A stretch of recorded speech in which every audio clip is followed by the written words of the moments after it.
दोस्तों, मैं अर्जुन परिहार आप सभी का स्वागत करता हूं परिहार पाठशाला की इस नई क्लास में। जैसा कि आप जानते हैं कि कंप्यूटर सीरीज चल रही है, कंप्यूटर की क्लासेस चल रही हैं और आज है क्लास नंबर 6। अभी तक हम क्या पढ़ रहे हैं दोस्तों? प्राइमरी मेमोरी हम मेमोरी पढ़ रहे हैं, मेमोरी, कंप्यूटर मेमोरी, और उसमें भी दोस्तों प्राइमरी मेमोरी चल रहा है। और ये प्राइमरी मेमोरी का दोस्तों तीसरी क्लास है। ठीक है, हम बिल्कुल डिटेल में क्लासेस को ले रहे हैं यहाँ पे दोस्तों। तो इन अगर आपको मेरी वीडियोस पसंद आती हैं तो दोस्तों वीडियोस को लाइक ज़रूर कीजिए और चैनल को सब्सक्राइब ज़रूर कीजिए दोस्तों, और अपने दोस्तों के साथ भी चैनल को शेयर कर सकते हो। इन केस अगर आप मेरे साथ सोशल मीडिया पे जुड़ना चाहते हैं तो this is my Instagram ID। तो चलिए शुरू करते हैं दोस्तों। अभी तक हम रैम पढ़ चुके हैं, ठीक है। ये अब हम पढ़ते हैं रोम को, रीड ओनली मेमोरी को पढ़ते हैं दोस्तों। तो देखिए दोस्तों, यहाँ पे रोम stands for read only memory. इसकी बेसिक क्लासिफिकेशन जो है ना हम पहले दिन पढ़ चुके हैं कि रोम जो है वो नॉन वोलाटाइल मेमोरी है दोस्तों। नॉन वोलाटाइल मेमोरी क्या होता है कि पावर ऑफ करने पे डेटा लॉस नहीं होता है दोस्तों, ठीक है। इसकी बात में मेमोरी के पहले लेक्चर में कर चुका हूँ, मतलब क्लास नंबर 4 में कर चुका हूँ दोस्तों। अब ये इंपॉर्टेंट है यहाँ पे ये वाला पॉइंट कि जो आपका रोम होता है दोस्तों, इसे एम रोम भी कहा जाता है। एम रोम का मतलब है दोस्तों मास्क्ड रोम, मास्क रोम।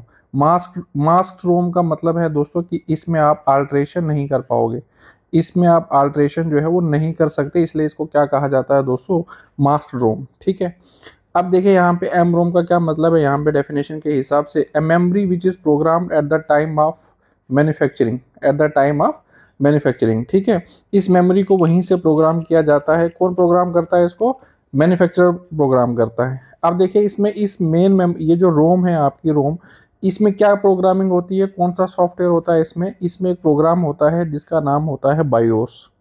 ये हम डिटेल में पढ़ेंगे जब हम सॉफ्टवेयर वाला लेक्चर पढ़ेंगे, सॉफ्टवेयर वाला, उसमें हम डिटेल में बात करेंगे बायोस की। फिलहाल आप इतना याद रख लीजिए, it is related to booting, it is related to booting, ठीक है, बूटिंग ऑफ कंप्यूटर। तो रोम में आपका कौन सा सॉफ्टवेयर रहता है, कौन सा प्रोग्राम है? BIOS, basic input output system, basic input output system. इसकी भी बात हम पहले कर चुके हैं। जैसे मैंने कहा it is related to booting of computer, ठीक है। ये प्रोग्राम इसमें होता है, मास्क रोम है ये।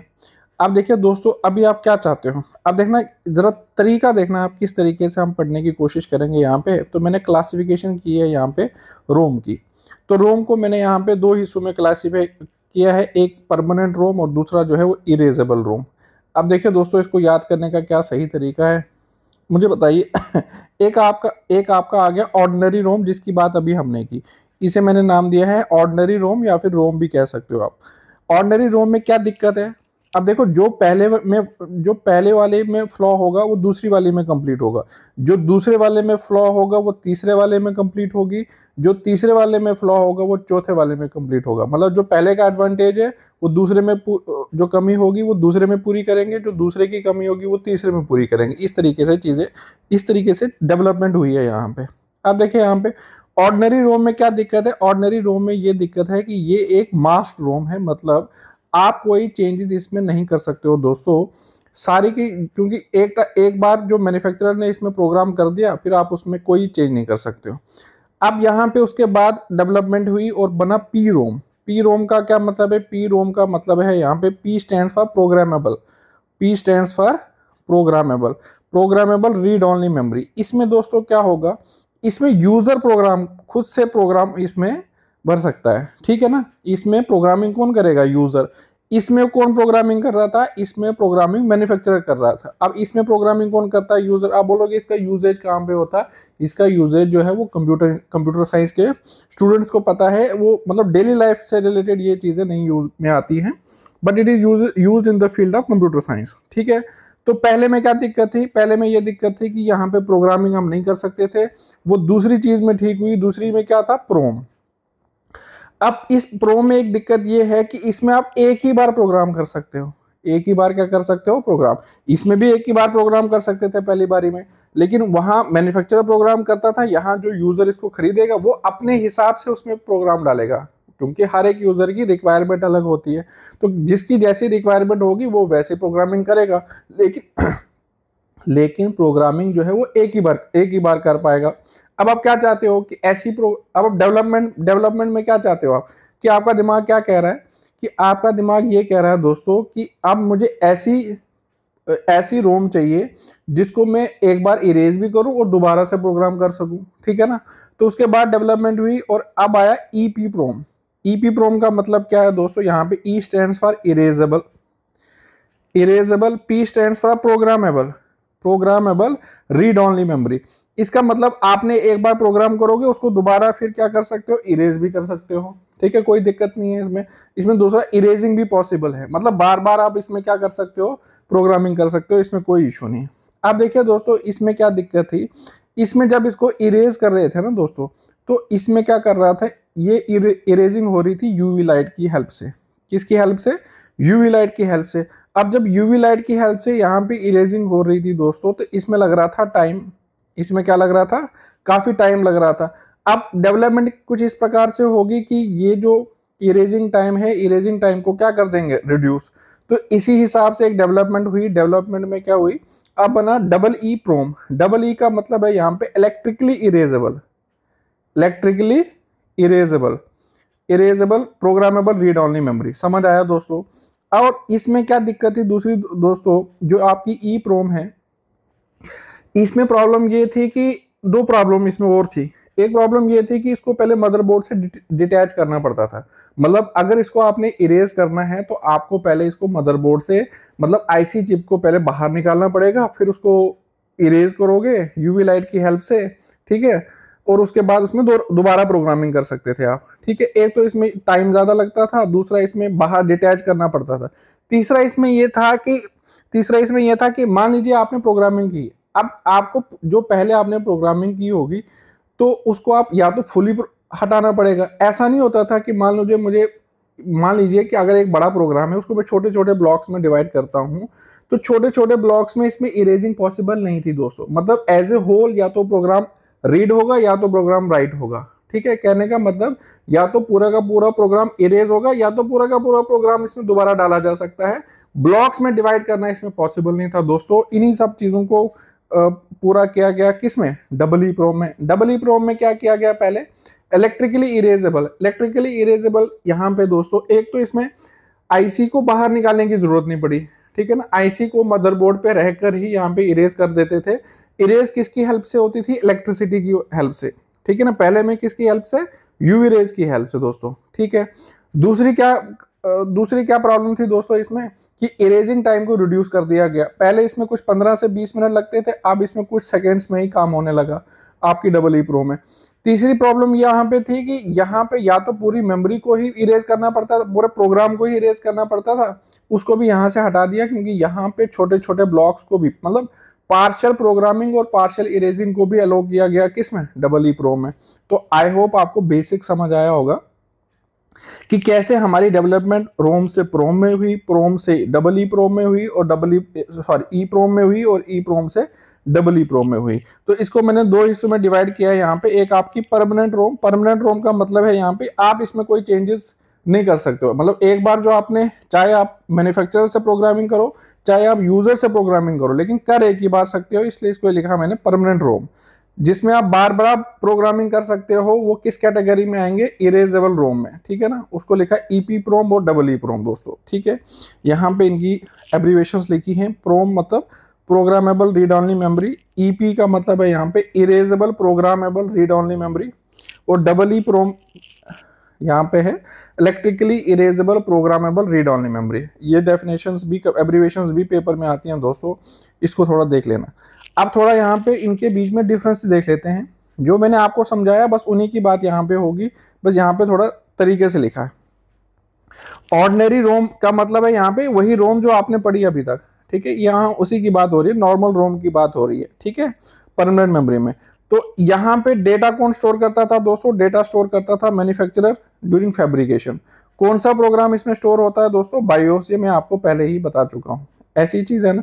दूसरा क्या था इसमें क्या दिक्कत थी, यूजर कैन नॉट अल्टर और चेंज एनी डेटा, इसलिए इसको क्या कहा जाता था दोस्तों, मास्क रोम कहा जाता था। यही आपने ऑर्डिनरी रोम में पहले पढ़ा, ठीक है। अब इन्हीं चीजों को दूर करेंगे हम किसमें, पी रोम में। किसमें, पी रोम में, क्योंकि यहीं से डेवलपमेंट यहाँ पे हुई। अब इसमें क्या था, data is stored by user, जो चीज यहाँ पे नहीं थी वो चीज इसमें आ गई। आप मतलब इसमें यूजर प्रोग्राम कर सकता है दोस्तों, ठीक है, इस तरीके से। दूसरा क्या था इसमें, यहाँ पे इसमें लिखा है वन टाइम प्रोग्रामेबल। इसमें क्या था कि एक बार उन्होंने प्रोग्राम कर दिया, उसके बाद चेंज नहीं कर सकते। ये भी वन टाइम प्रोग्रामेबल है, ये दोनों वन टाइम प्रोग्रामेबल है। लेकिन इसमें मैन्युफैक्चरर प्रोग्राम करेगा, इसमें यूजर प्रोग्राम करेगा। दोनों में रीप्रोग्रामिंग पॉसिबल नहीं है दोस्तों, दोनों में रीप्रोग्रामिंग पॉसिबल नहीं है। One time programmable, that is no reprogramming is possible. यहाँ पे बस एक एक्स्ट्रा पॉइंट है, आप याद रख लेना कि data is stored in fusible links, data is stored in fusible links. तो आपको ये बेसिक समझ आया होगा रोम और प्रोम के बारे में। अब थोड़ा सा और एडवांस जाते हैं दोस्तों। अब देखते हैं आप इरेजेबल रोम जो है, इरेजेबल रोम की क्या डिफरेंसेस हैं यहाँ पे। तो एक तरफ मैंने लिखा है ई प्रोम और दूसरा है यहाँ पे डबल ई प्रोम, ठीक है। अब देखें यहाँ पे सबसे पहले हम खाली ई रोम में देखते हैं, फिर यहाँ पे देखेंगे जो भी कमियां होंगी वो सारी चीजें जो है वो इस तरफ पूरी हो जाएंगी आपकी। Erasing is done by using UV light. Erasing किसकी हेल्प से होती थी यहाँ पे, ई प्रोम में। दिस इज वेरी इंपॉर्टेंट, ये पेपर में कहीं बार आ चुका है कि ई प्रोम में जो आप इरेजिंग करते हो दोस्तों, वो किसकी हेल्प से करते हो, यूवी लाइट की हेल्प से। अब इसमें सबसे बड़ी दिक्कत ये थी कि इरेजिंग टाइम जो था दोस्तों इसका 15 से 20 मिनट था। कितना टाइम था इसमें, 15 से 20 मिनट इरेज करने में लगता था, मतलब काफी टाइम लगता था। एक ड्रॉबैक तो ये था। दूसरा ड्रॉबैक क्या था दोस्तों इसमें कि आईसी को बाहर निकालना पड़ता था, IC is to be removed, ठीक है, देन इरेजिंग इज परफॉर्म। मतलब आपको आईसी को क्या करना पड़ेगा, लैपटॉप से बाहर निकालना पड़ेगा, फिर उसके बाद इरेजिंग करोगे। क्यों, अब देखो बाहर क्यों निकालना पड़ेगा, क्योंकि आप जब उसको यूवी लाइट का एक्सपोजर दोगे तो वो तो बाहर निकाल के दोगे ना, कंप्यूटर के अंदर थोड़ी यूवी लाइट का एक्सपोजर दे दोगे आप, समझो इस चीज को, ठीक है। एक तो ये दिक्कत थी। दूसरी क्या दिक्कत थी इसमें दोस्तों, दूसरा दिक्कत मतलब ड्रॉबैक की बात है, total memory is erase, total memory is erase and program, ठीक है। एज ए होल आपको पूरी की पूरी मेमोरी को इरेज करना पड़ेगा और एज ए होल ही मेमोरी जो है वो प्रोग्राम होगी। दैट इज पार्शियल, मतलब आधा, partial programming and partial erasing, and partial erasing is not possible, and partial erasing is not possible. अब इन्हीं चीजों को हम कहा यहाँ पे देख लेते हैं कि डबल ई प्रो में इन्हीं चीजों को मतलब फुलफिल किया होगा। तो सबसे पहले ये है electrically erasable, this is also important. ये तो नाम से ही पता चल रहा होगा कि डबल ई का मतलब ही होता है इलेक्ट्रिकली इरेजेबल। दूसरा, इसमें इरेजिंग टाइम को रिड्यूस कर दिया गया। इरेजिंग टाइम इसमें कितना आ गया, सेकंड्स में। इसमें कितना टाइम लगता था, 15 से 20 मिनट। अब कहानी जो है वो 1 मिनट से नीचे की आ गई, इरेजिंग टाइम कम कर दिया गया। दूसरा इसमें ड्रॉबैक ये था दोस्तों कि इसमें आईसी को बाहर निकालना पड़ता था। इसमें क्या लिखा है, no need to remove IC from the system. IC को बाहर निकालने की जरूरत ही नहीं है दोस्तों। एक डिवाइस का इस्तेमाल होगा, कौन सा डिवाइस का इस्तेमाल होगा, जे टैग का इस्तेमाल होता है दोस्तों यहाँ पे। ये क्या डिवाइस है, joint test action group, J tag stand for joint test action group. इस डिवाइस की हेल्प से आप जो है वो जो आपकी रोम है उसको वहीं पे इरेज कर सकते हो, ठीक है ना। इसको बाहर निकालने की जरूरत नहीं है दोस्तों। तीसरा इसमें जो ड्रॉबैक था दोस्तों, यहाँ पे उस चीज को भी फुलफिल किया गया, partial programming and partial erasing is possible. इसमें पार्शियल प्रोग्रामिंग और पार्शियल इरेजिंग को भी पॉसिबल किया गया दोस्तों। बहुत ही इजी है, अगर आप इसको बड़े प्यार से समझोगे तो आपको बहुत इजी लगेगा, नहीं तो ये पॉइंट्स याद करना बड़ा मुश्किल हो जाएगा अगर आप रटोगे इसको तो। अब थोड़ा सा एक एडवांस वर्जन चलते हैं। ये तो बेसिक चीजें पढ़ी आपने, अब थोड़ा सा आगे चलते हैं दोस्तों। ये जो डबल ई प्रोम है दोस्तों, डबल ई प्रोम, क्योंकि मैंने आपसे क्या कहा कि कंप्यूटर आजकल जो पूछने का पैटर्न है वो डेली लाइफ से रिलेटेड पैटर्न पूछने का बन रहा है आज का, ठीक है ना। मतलब जो आप डेली लाइफ में चीजें यूज करते हो अपने इर्द गिर्द, उससे रिलेटेड चीजें आजकल पेपर में, आजकल इसका ट्रेंड है पूछने का इस तरीके से। अब देखते हैं कि ये जो डबल ई प्रोम है दोस्तों, कि क्या इसका कहीं यूज होता है हमारी डेली लाइफ में, वो जरा देख लेते हैं। एक तो डबल ई प्रोम का जो एक और एडवांस वर्जन है, मतलब इसमें एक और डेवलपमेंट हुई। उस डेवलपमेंट में देखो इसका एक एडवांस वर्जन है जिसे हम कहते हैं फ्लैश ई प्रोम। क्या कहते हैं, फ्लैश ई प्रोम, फ्लैश डबल ई प्रोम, फ्लैश डबल ई प्रोम। इसका एक एडवांस वर्जन है डबल ई प्रोम का ही, ठीक है, जिसमें इरेजिंग टाइम को और ज्यादा रिड्यूस कर दिया गया। मतलब अब इरेजिंग टाइम को मिली सेकेंड्स तक लेके चला गया। कहां तक लेके गया, मिली सेकेंड्स में। अब ये फ्लैश ई प्रोम की एग्जांपल बताओ आप डेली लाइफ में, ये पूछा जाता है पेपर में, आजकल इसका भी ट्रेंड है। तो ये जो फ्लैश डबल ई प्रोम है दोस्तों, इसकी डेली लाइफ एग्जांपल देखना जरा। यूएसबी एफटी, ठीक है ना, ये क्या है जरा दोस्तों मुझे ये बताओ, ठीक है। ये पेन ड्राइव है दोस्तों, पेन ड्राइव अगर आप पहली क्लासेस मेरी ध्यान से देख रहे हो तो आपको पता होगा कि ये मैं किसकी बात कर रहा हूँ। मेमोरी कार्ड की बात, मेमोरी कार्ड जो है that is an example of flash EPROM. आपका एसएसडी दोस्तों solid state drive that is an example of double EPROM. ठीक है, ये सारी एग्जांपल जो है आपकी फोन में इनफैक्ट जो मेमोरी है, जो आपका पेन ड्राइव है, जो आपके फोन में मेमोरी है, वो सारी मेमोरी किसकी एग्जांपल है दोस्तों? डबल ईप्रोम की। मतलब डबल ईप्रोम में भी किसकी? फ्लैश डबल ईप्रोम की एग्जांपल्स हैं दोस्तों। तो यहाँ पे थोड़ा देख लेते हैं, ये जो यूएसबी ड्राइव्स हैं आपकी, थोड़ा एक्स्ट्रा है आपके लिए यहाँ पे। यूएसबी ड्राइव्स में दोस्तों बेसिकली क्या होता है, ये इंटरनली यूज फ्लैश मेमोरी। ठीक है, किसका इस्तेमाल करते हैं? फ्लैश मेमोरी, मतलब यही फ्लैश डबल ईप्रोम की बात कर रहा है यहाँ पे। ठीक है, अगर फ्लैश डबल ईप्रोम ना लिखा हो तो वहां पे क्या लिखा होगा? Flash memory. क्या लिखा होगा? फ्लैश मेमोरी का मतलब ही डबल ईप्रोम है। तो यूएसबी ड्राइव जो है उसमें कौन सी मेमोरी होती है? आपकी फ्लैश मेमोरी होती है। अब इसमें भी थोड़ा और टेक्निकली जाओगे ना दोस्तों, तो इसमें दो कंसेप्ट आते हैं। एक कंसेप्ट आता है नैंड फ्लैश का, और एक कंसेप्ट आता है दोस्तों नॉर फ्लैश का। नॉर फ्लैश का ये थोड़ा सा ज्यादा एडवांस है दोस्तों, लेकिन 2-3 पॉइंट करोगे तो कोई टफ नहीं है। नैंड फ्लैश का मतलब है दोस्तों कि इस टेक्निक में नैंड गेट्स का इस्तेमाल हुआ है, नैंड लॉजिक गेट, जो मैंने आपको पहले भी पढ़ाया है। ठीक है, और दूसरा क्या है? नॉर फ्लैश का मतलब है यहाँ पे नॉर गेट का इस्तेमाल हुआ है दोस्तों। ठीक है ना, अब थोड़ा इसमें देख लो। अब जितने भी आपकी ये स्टोरेज डिवाइसेस हैं, क्या कहा मैंने? जितने भी आपकी स्टोरेज डिवाइसेस हैं दोस्तों, उन स्टोरेज डिवाइसेस में नैंड फ्लैश का ही इस्तेमाल होगा। किसका इस्तेमाल होगा? नैंड फ्लैश का।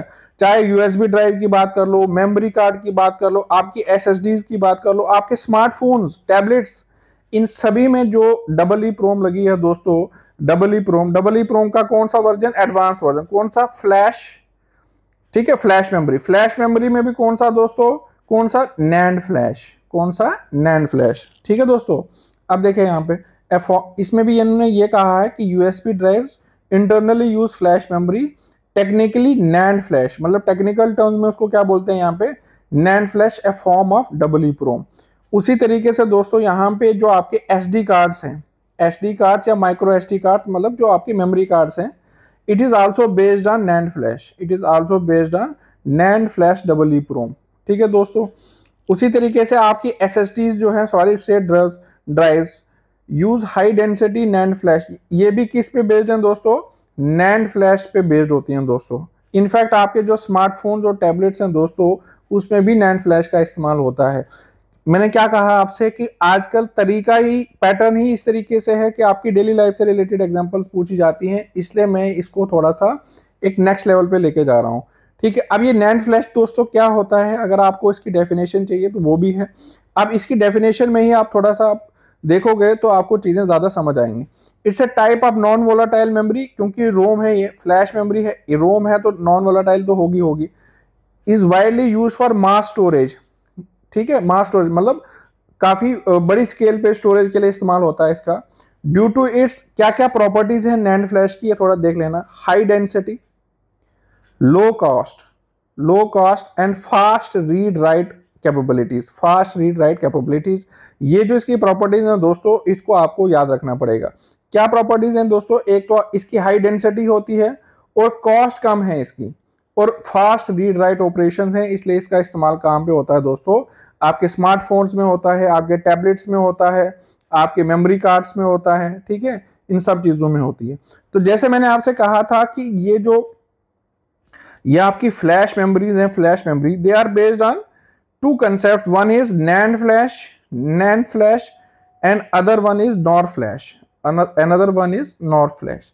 अब मोस्टली जो स्टोरेज डिवाइसेस हैं आपकी, स्टोरेज डिवाइसेस, उसमें किसका इस्तेमाल होता है? नैंड फ्लैश का इस्तेमाल होता है। तो मैंने उन दो को यहाँ पे थोड़ा सा हल्का सा मैंने यहाँ पे कंपेयर करने की कोशिश की है दोस्तों। तो देखो यहाँ पे स्टोरेज डेंसिटी, अभी हम इसकी प्रॉपर्टीज पढ़ रहे थे कि इसकी स्टोरेज डेंसिटी कितनी है? हाई। जब कंपेयर करूंगा इसकी तो इसकी कितनी है? लो। आप बस एक याद रखो, दूसरा आपको खुद ब खुद याद रहेगा। अभी हम बात कर रहे थे कि जो नैंड फ्लैश की कॉस्ट है वो कितनी है? वो लो है एज कंपेयर टू दिस। आपकी जो नॉर फ्लैश की जो कॉस्ट है वो क्या होती है? ज्यादा होती है। ये ज्यादा इंपॉर्टेंट है एक्सेस टाइप की। इसमें आप डेटा को कैसे एक्सेस करते हो? तो इसमें दोस्तों होती है सीक्वेंशियल एक्सेस। जो आपकी नैंड फ्लैश है, फास्ट सीक्वेंशियल एक्सेस है बेसिकली, ये फास्ट सीक्वेंशियल एक्सेस, और इसमें दोस्तों होती है रैंडम एक्सेस। किसमें होती है? इसमें नॉर फ्लैश में आपका रैंडम एक्सेस पॉसिबल है। यूजेज जो है, this is very very important point कि यूजेज किसका, नैंड फ्लैश का इस्तेमाल कहां पे होता है, स्टोरेज डिवाइसेस में। अभी मैंने एग्जांपल बताई आपको, टैबलेट्स, मतलब जो भी हम स्मार्टफोन वगैरह इस्तेमाल करते हैं उसमें नैंड फ्लैश का इस्तेमाल होता है। और जो आपकी नॉर फ्लैश है, नॉर फ्लैश का इस्तेमाल कहां पे होता है, फर्मवेयर में, बूट रोम्स में इसका इस्तेमाल होता है। दोस्तों जरा कमेंट सेक्शन में बताओ कि जरा फर्मवेयर होता क्या है, या आपके लिए होमवर्क भी है। इसको हम डिटेल में आगे सॉफ्टवेयर में पढ़ेंगे, लेकिन फिलहाल आप थोड़ा बेसिक चीज मुझे बताओ कि मैं समझना चाहता हूं कि आप फर्मवेयर से क्या समझते हैं, वो जरा कमेंट सेक्शन में नीचे बताइए। डिटेल में हम बात करेंगे सॉफ्टवेयर से रिलेटेड जब भी हम सॉफ्टवेयर की बात करेंगे। तो आई होप दोस्तों आपको कुछ नया सीखने को मिला होगा। हम यहाँ पे देखो, यही कुछ चीजें होती हैं, 5-6 चीजें एक्स्ट्रा जो आपको एग्जाम में एज देती हैं। अगर आपको वीडियोस पसंद आ रही हैं मेरी, तो प्लीज वीडियोस को लाइक कीजिए, चैनल को सब्सक्राइब कीजिए, और दोस्तों, अपने दोस्तों, फैमिली, फ्रेंड्स के साथ जो है वो चैनल को शेयर कीजिए। Thank you so much, see you in the next class.